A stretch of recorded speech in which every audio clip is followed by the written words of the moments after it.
I've helped a lot of different ISIF projects around the region with technical planning, with financial planning, with tightening the scopes of their projects, with understanding what's possible and what's not possible with technology.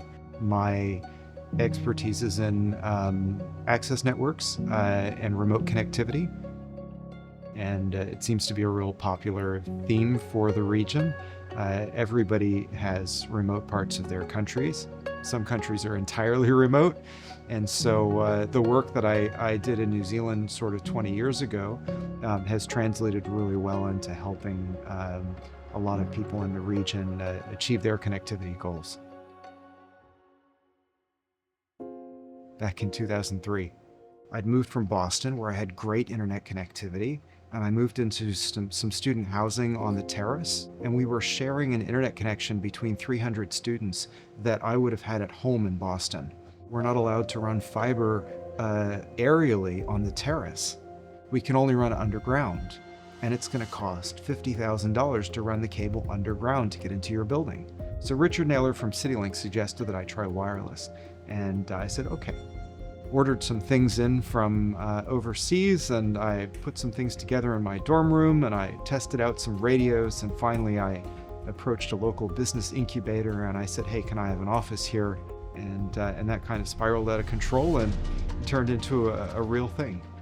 Thought I'd get a degree in information management at Victoria University. My life took a different path, and I got very into the networking industry and kind of never looked back on academia. That network I built is now operated by Vital, the company who owns CityLink and provides radio services for ambulance and truck drivers and airports and things like that. So I have my engineering practice here in New Zealand, and I have my sort of telecommunications economics practice that is international, and then the rest of this work with the ISIF projects is all pro bono work.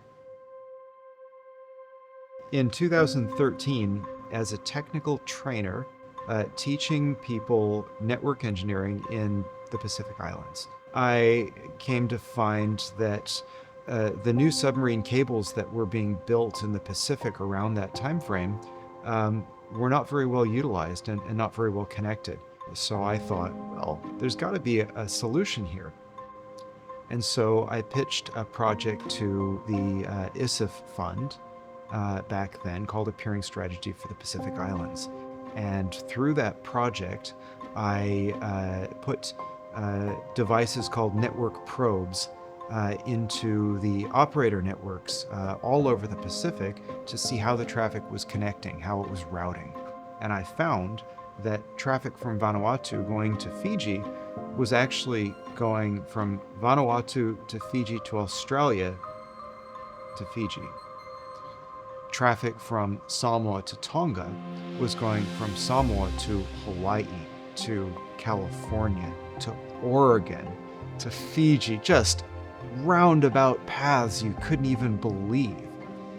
And the end of my project was a website called the Connected Pacific, connectedpacific.org, which is still there and still useful to some people, that talks about how the physical paths of cables are often not the logical paths of data, and that there are a lot of different incentives for moving data from one place to another, and that it's actually really complex to get data interconnected between two countries in the Pacific. It shouldn't be, but it is complex. So that was really what kicked off my ISIF relationship. I'm incredibly grateful for APNIC, to APNIC for the award. It is very useful. It's great that the foundation has given me this award because it really helps keep up that sort of participation. And I've helped out with projects in Samoa, in Vanuatu, in Solomon Islands, in Micronesia, in Thailand, in the Philippines, in Nepal.